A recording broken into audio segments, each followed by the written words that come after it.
I never imagined silence could scream so loud. The kind of silence that doesn't comfort you, but strangles you. It pressed against my ears as I lay there on that hospital bed, the sharp smell of disinfectant filling my lungs until I felt like I was drowning in chemicals. The fluorescent lights above flickered, humming like dying bees. The sterile white walls felt like a cage closing in. Then came another contraction. A wave of fire ripped through my abdomen, stealing the air from my lungs.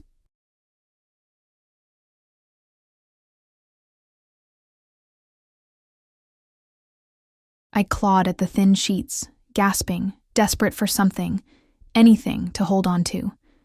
And my hand reached for the chair beside me, the chair where he should have been. But the chair was empty. That emptiness cut deeper than the contractions. He was supposed to be there. Daniel, the man who told me over and over, "I'll never leave you. I'll always be there when you need me most." Those words echoed in my head like cruel taunts as another contraction struck, harder than the last.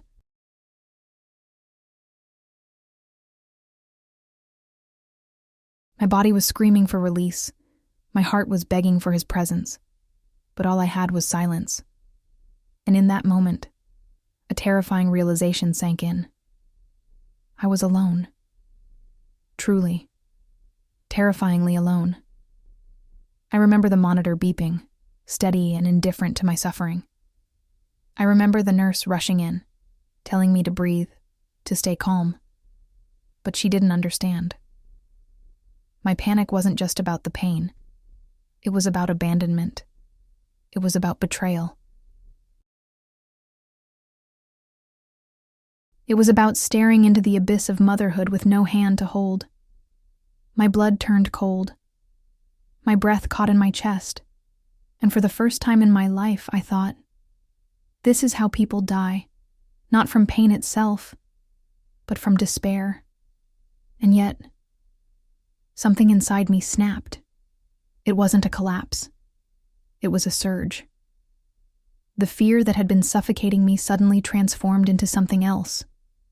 Rage, defiance, a primal determination that screamed louder than the silence around me. If he wasn't going to be here, then I would be here. For myself. For my child. I chose strength over fear. Not because I felt strong, but because I had no other choice. I gritted my teeth through the next contraction, clutching my swollen belly as if to shield the life inside me. My vision blurred with tears. My body shook, but I whispered to myself, "We will survive this, no matter what." But little did I know, survival that night wasn't the end of my story. It was just the beginning. Because while I fought to bring a new life into the world, a darker truth was being born alongside it. A truth that would shatter everything I thought I knew about love, about trust, about safety. I thought the hardest part was giving birth alone. But what came after would make that night feel like a mere shadow compared to the storm that was waiting. And the cruelest part? I didn't see it coming.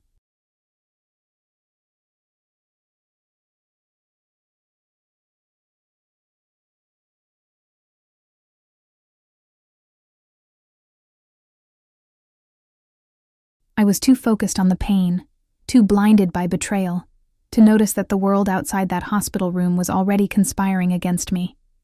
That the man who had abandoned me hadn't just left out of cowardice, but out of secrets. Secrets that would soon come knocking on my door, threatening the very child I was bleeding to protect. So yes, that night was the night everything changed, but not in the way I thought.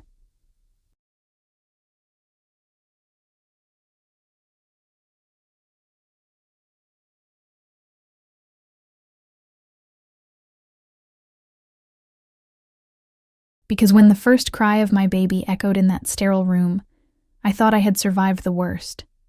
I thought the nightmare of being left alone was over. But I was wrong. The real nightmare hadn't even begun. And the worst was still to come. My name is Sarah Donovan, And if you're watching this, I need you to understand something. Stories like mine don't happen all at once.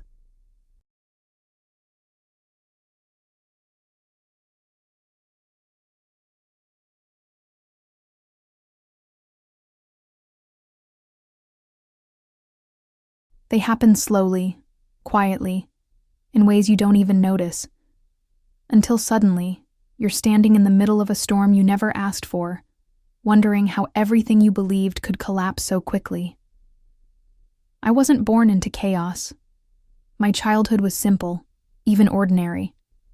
I grew up in a small town in Pennsylvania, surrounded by rolling hills and endless fields of corn.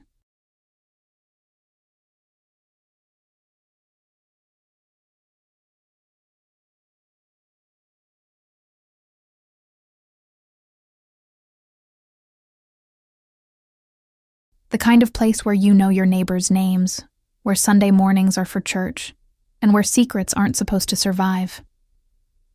People there like to say, "In a town this small, nothing stays hidden." But they were wrong. Some things not only stay hidden, they grow in the shadows until they're strong enough to destroy you. My parents were hardworking, kind, maybe even a little naive. They believed in honesty, loyalty, and the kind of love that lasts a lifetime.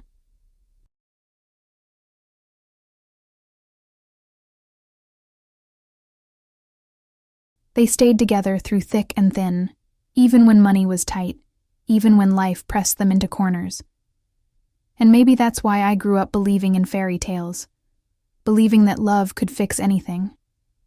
I carried that belief with me like a shield, until the day I met Daniel.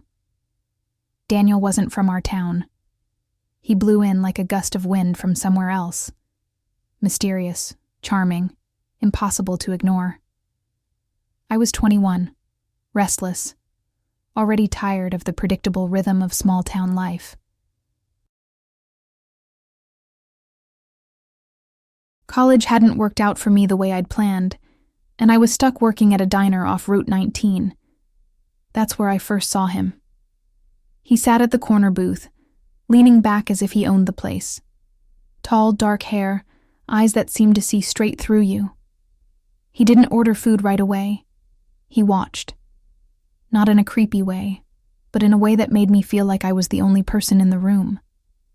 When he finally spoke, his voice was smooth, low, almost hypnotic.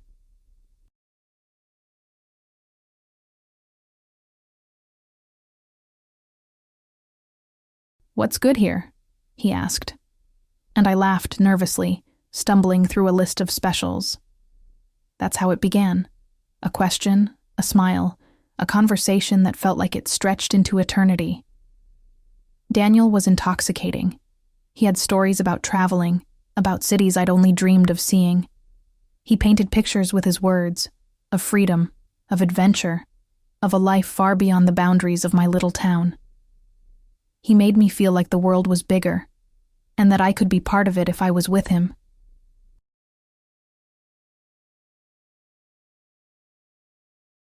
It didn't take long before I was hooked. Within weeks, we were inseparable. He had a way of making me feel like I was the center of the universe, like nothing existed outside of us. And late at night, under the stars, he'd whisper promises that melted every doubt I had. "I'll never leave you, Sarah, no matter what. You're my always." I believed him, because I wanted to, because I thought love, his love, was the kind of forever my parents had. But Daniel wasn't like my father. He wasn't steady. He wasn't reliable. He was a storm wrapped in skin. And storms are beautiful, until they destroy everything in their path. The cracks started small. Late-night phone calls he wouldn't explain. Cash hidden in his jacket. Sudden trips out of town that lasted days. He always had excuses. Work, business, favors for friends. I wanted to believe him, so I did. But sometimes, when he thought I wasn't looking, his eyes would darken, as if shadows lived inside him. Then came the pregnancy. When I found out, I was terrified, but also strangely hopeful. Maybe this would ground him. Maybe this would make him stay. I imagined us building a home, raising a child together, proving everyone wrong about the doubts they whispered behind our backs. But when I told him, his reaction shattered that dream. He smiled, a forced, brittle smile. He kissed my forehead and said, "We'll figure it out." But his eyes betrayed him. They weren't full of joy. They were full of dread. And in that instant, I knew. He was slipping away. During my pregnancy, Daniel became a ghost in his own house. Sometimes present, sometimes gone without explanation. The late-night calls grew more frequent, his absences longer. I asked questions, but he brushed them off. "You're overthinking. You're just stressed." But my instincts screamed the truth. I was already being left behind. The months dragged on, heavy with loneliness.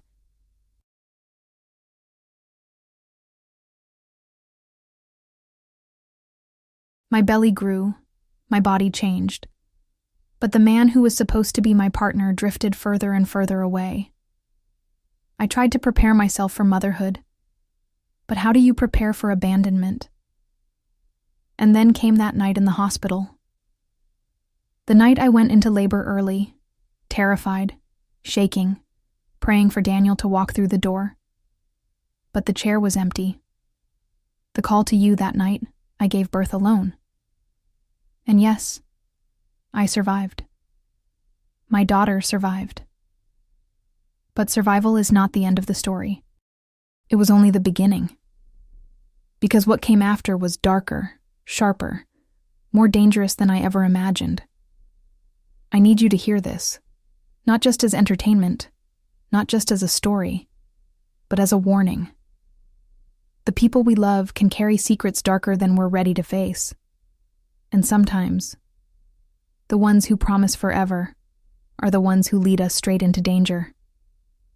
So before I continue, before I tell you the secrets that unraveled after my daughter's first cry, I want you to stay with me. Subscribe so you don't miss what comes next.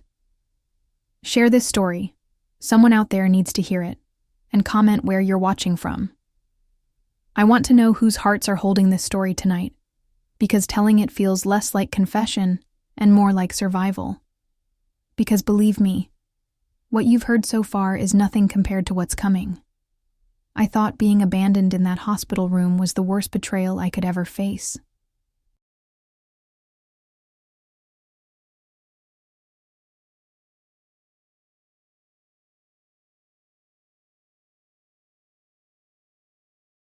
But the truth about Daniel, about why he left, that was a betrayal that would nearly cost me everything.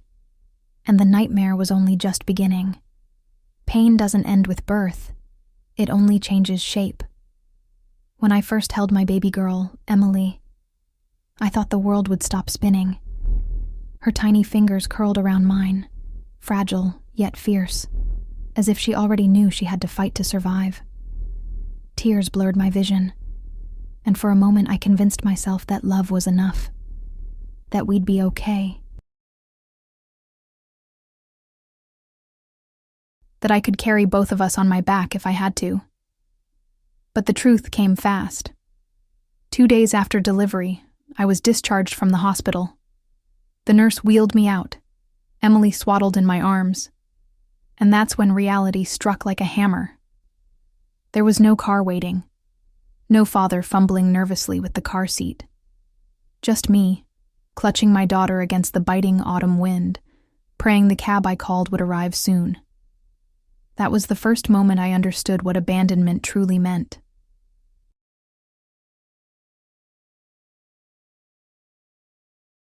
It wasn't just emotional. It was physical. It was survival, ripped from your hands and dumped into your lap. The first weeks were brutal. Emily cried endlessly, as newborns do, but each cry echoed through the empty house like an accusation. You're alone. No one's coming. The nights blurred into days. I slept in 20-minute fragments, my body trembling with exhaustion.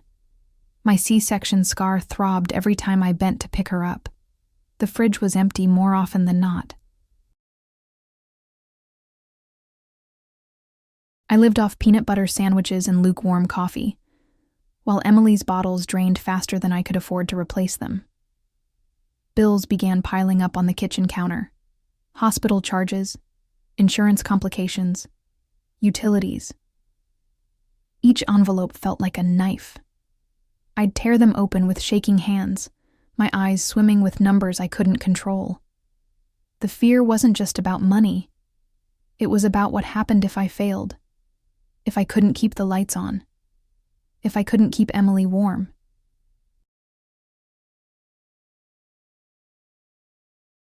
Small towns don't forgive easily either. When I walked into the grocery store with Emily strapped to my chest, whispers followed me down every aisle. "She's the girl Daniel left. Do you think the baby's even his? Such a shame. Poor thing." Their voices pierced deeper than stitches, carving scars no one could see. People smiled at Emily, but their eyes avoided mine, as if my shame was contagious. 2 weeks after Emily was born, I came home to find an envelope tucked beneath my doormat. No name, no return address, just shaky handwriting scrawled across the front. Sarah. My stomach dropped. My hands trembled as I tore it open. Inside was a single sheet of paper, the words uneven, frantic. "He left because he had no choice. Watch your back." My blood turned to ice. I read the line over and over, my brain refusing to process it. Who sent this? Why me? Why now? I wanted to believe it was some cruel joke, but something in those words rang too true. Daniel hadn't just walked out because he was afraid of fatherhood. He had left because something, or someone, forced him to. And now, apparently, that something involved me. Paranoia or reality. After that letter, the world around me changed. Every time I pushed Emily's stroller down the sidewalk, I felt eyes on me. At night, strange cars parked across the street, engines idling too long before pulling away. My phone would ring, only to greet me with silence when I answered. At first, I told myself it was postpartum paranoia, hormones, exhaustion, my brain inventing threats that weren't there. But then I noticed small things. The back gate swinging open when I was sure I had latched it. Footprints in the snow outside my window. A figure in a dark hoodie across the street, standing too still, watching for too long. Fear dug its claws into me.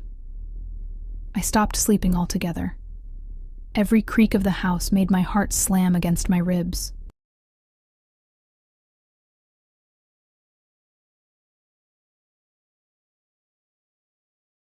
I checked the locks 3, 4, 5 times a night. But the worst part? I couldn't tell anyone. If I went to the police, what would I even say? I got a letter with no signature, and I feel like someone is watching me. They'd think I was hysterical, a sleep-deprived new mother imagining things. So I said nothing. I suffered in silence. One night, exhaustion caught up with me. I fell asleep on the couch with Emily on my chest. When I jolted awake, the room was dark. Too dark. That's when I noticed it. The front door, wide open. My breath froze. My body turned to stone. I clutched Emily so tight she whimpered, then fell quiet again. I wanted to believe I'd forgotten to lock it, that I'd left it ajar. But deep down, I knew better. Someone had been inside. The next morning, I found another envelope, slipped under the door during the night. My hands shook as I opened it, my chest tight with dread. Inside was a photograph. Daniel.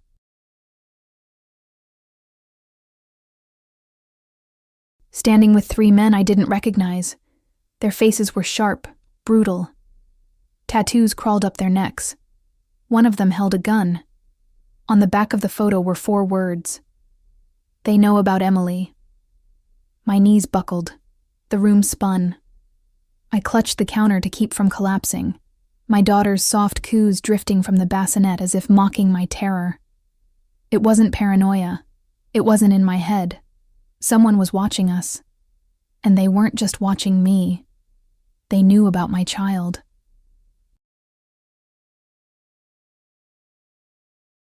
That was the moment I realized the depth of the trap I'd fallen into.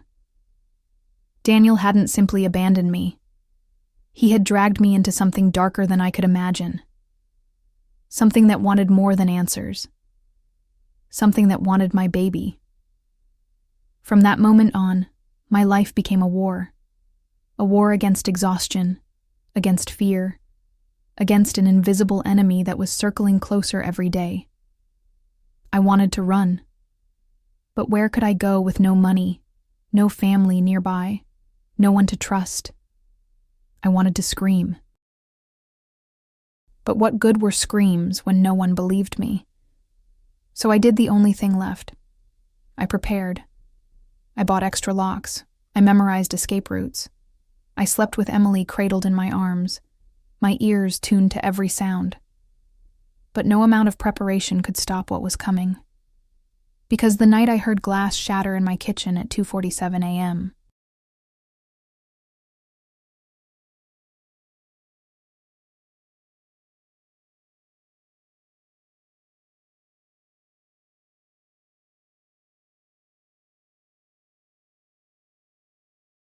the night a shadow slid under my door and left behind the most chilling message yet, was the night everything I thought I knew about Daniel unraveled into a nightmare.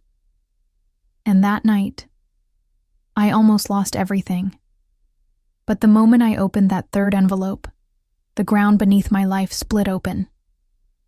It was 2:47 a.m.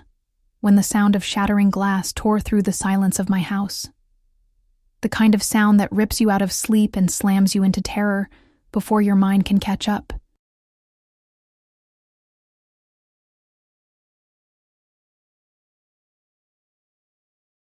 Emily's cry erupted instantly, piercing the darkness like a siren. My heart stopped, then exploded in my chest, pumping pure panic through my veins. I didn't think. I just moved. I scooped Emily from her crib, pressing her tiny body against my chest, her warmth the only anchor I had. Her wails were sharp, desperate, but I couldn't hush her. I was too busy trying to silence myself. Every creak of the floor beneath my feet felt like it echoed through the entire house.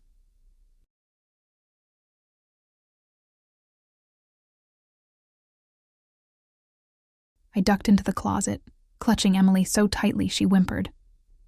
My back pressed against the cold wall, the smell of cedar mixing with my sweat. My breath came in short, ragged bursts I tried to swallow, terrified that even the sound of my lungs might give us away. Then I saw it. The faintest glow of light creeping under the door.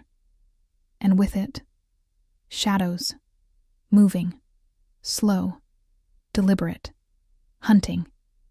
Every instinct screamed at me to run, but where? There was no escape. If I opened that door, I'd walk straight into whatever nightmare had broken into my house. So I froze, my entire body trembling, praying Emily would stay quiet, praying the pounding of my heart wouldn't betray us. The footsteps grew louder. Each one sent ice racing through my veins. They stopped right outside the closet. My whole body went rigid. I bit my lip until I tasted blood, willing myself not to make a sound. And then, something slid under the door. An envelope. No words, no noise.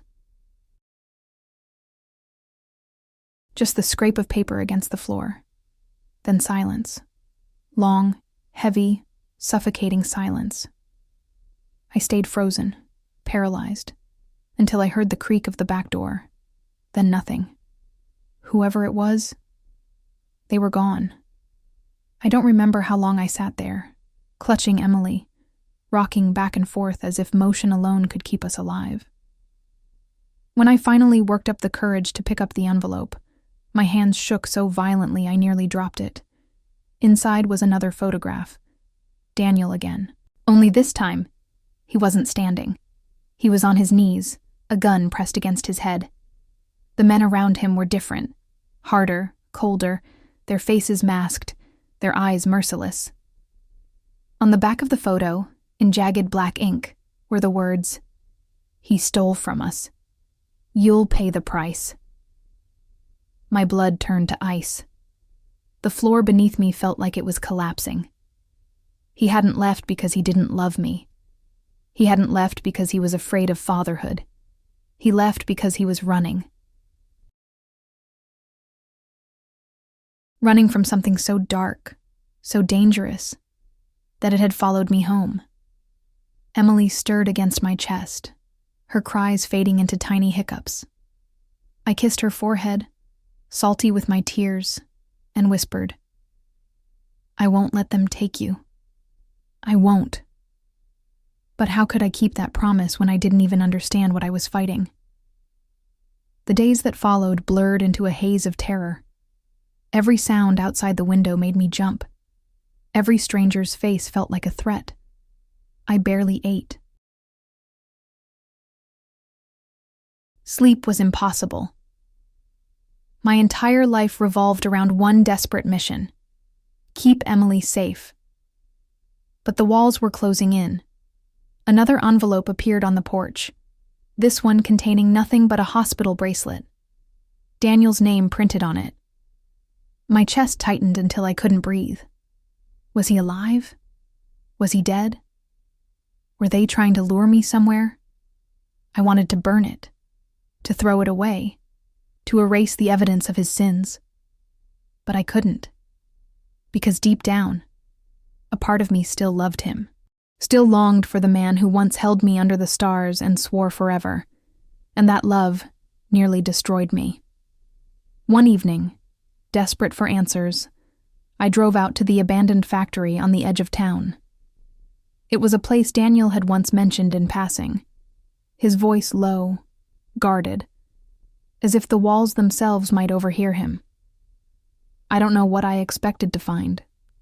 Maybe closure, maybe danger. What I found was worse. Inside, the air was thick with dust and decay. The sound of my footsteps echoed too loudly, bouncing off rusted beams. My flashlight cut through the darkness, illuminating graffiti, shattered glass, empty bottles. Then I saw it, carved into the wall. A symbol. The same symbol tattooed on the men in the photographs. My stomach dropped, my knees buckled. And for the first time, I understood. Daniel hadn't just been reckless. He had been involved in something organized, something violent, something bigger than I could comprehend. And now, because of him, Emily and I were targets. As the realization sank in, a noise echoed from the far corner. Low, menacing, a shuffle of boots against concrete. My flashlight flickered over movement. Shadows too large to be rats. My throat closed. "Sarah," a voice drawled from the darkness. I froze. My heart stopped. They knew my name. The flashlight slipped from my hands, clattering to the ground. I turned and ran, Emily's face flashing in my mind like a beacon pulling me home. I didn't stop until I was in my car, fumbling with the keys, tears blinding me. The engine roared to life, and I sped away, gravel spraying behind me. When I finally reached the safety of my driveway, I collapsed over the steering wheel, sobs racking my body. I had gone looking for truth, but what I'd found was worse. Confirmation. Confirmation that Daniel's past was a noose tightening around my neck, and there was no cutting it loose.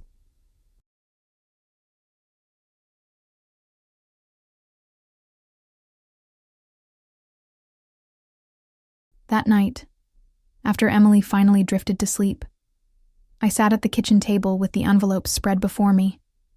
The photographs, the bracelet, the threats.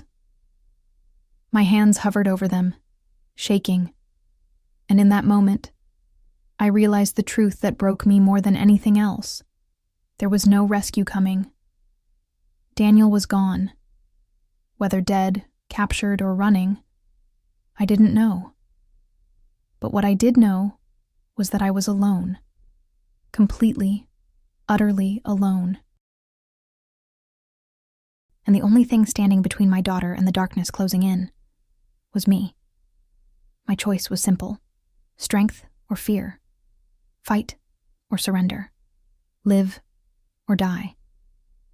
I chose strength, even if it killed me.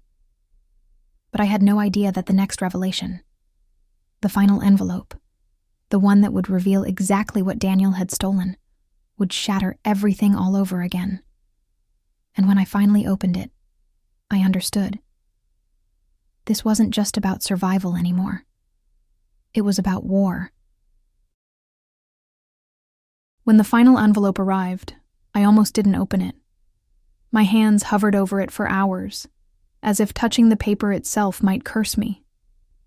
Emily cooed softly in her crib, unaware that her entire future was folded inside a single piece of paper. I tore it open with trembling fingers. Inside was not a photo this time, but a document. Bank records. Codes. A transfer of money so large it didn't feel real. And at the bottom, Daniel's signature. He had stolen millions, not from a bank. Not from strangers, but from the men whose tattoos haunted the photos. Men who didn't forgive. Men who made people disappear. And now, I understood why they wanted me. Why they wanted Emily. We weren't just collateral. We were leverage. Daniel had vanished into the shadows, and they wanted to use us to drag him back into the light. I sat there for hours, staring at the document, waiting for the fear to drown me. But something strange happened instead. The fear didn't grow. It cracked. And through the crack came something fiercer. Resolve. I thought about everything I had endured. Giving birth alone, sleepless nights, judgmental whispers, envelopes slipped under doors, shadows outside my window. And through it all, I was still here. Emily was still here. They hadn't broken us. That realization lit a fire in me. If Daniel's choices had placed a target on our backs, then my choices would be what saved us. Not his promises, not his apologies, not his betrayal. Mine. So I started to rebuild. Not my life as it was, but my life as it had to be. I sold the house, took the little money I had left, and disappeared into another town where no one knew my name. I cut my hair, changed my routine, trusted no one. Every decision was calculated, every move deliberate. Not out of paranoia, but out of survival. At first, I thought I was running. But one night, holding Emily as she slept against my chest, I realized something powerful. I wasn't running. I was protecting.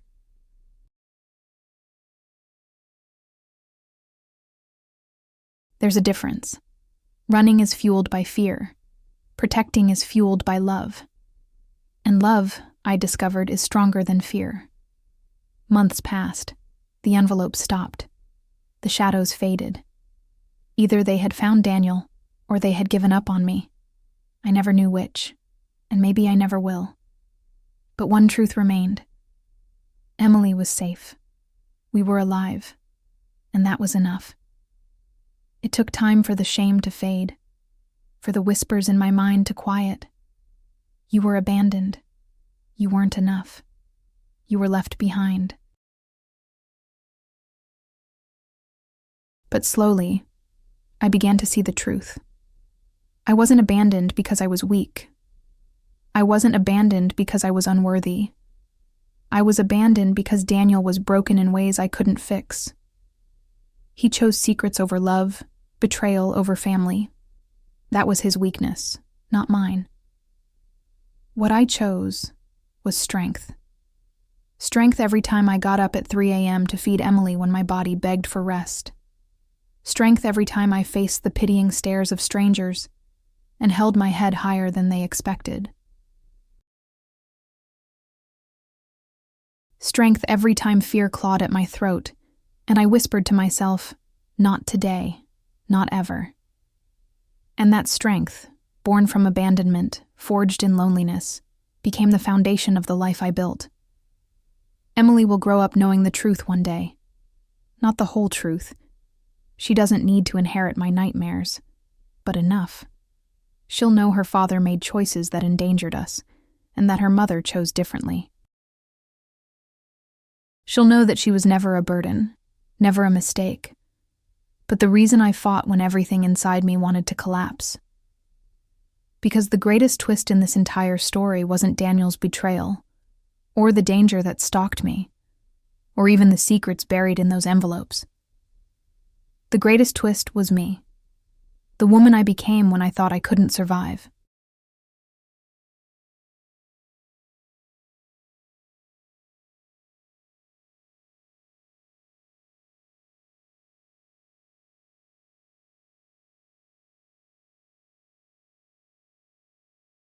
So if you're listening to this, sitting in your own darkness, feeling abandoned, betrayed, convinced you're too weak to go on, I'm here to tell you the truth.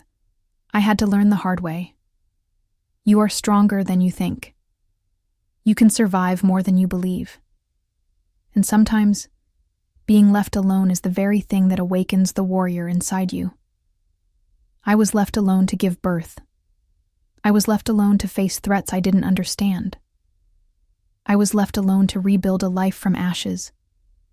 And yet, I rose.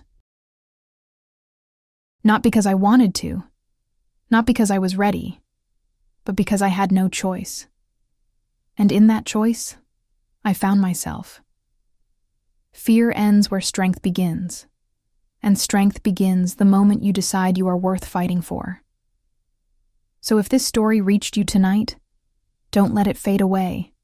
Hold on to it. Remember it. Share it. Because someone you know might be standing on the edge of the same darkness, waiting for proof that survival is possible. Subscribe, so you don't miss what comes next. Comment where you're watching from. I want to know whose hearts carried this story tonight, because telling it still feels less like an ending and more like a beginning. And maybe that's the lesson. There are no real endings, only transformations. I thought Daniel's betrayal was the end of my life, but it wasn't. It was the beginning of a new one.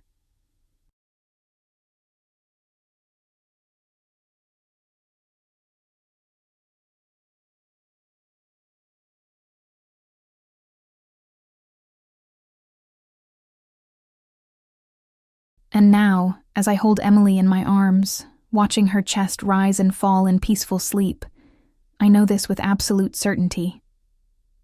Life's surprises may break you, but they also reveal you. And the woman I discovered in the ruins of my old life, she's unbreakable.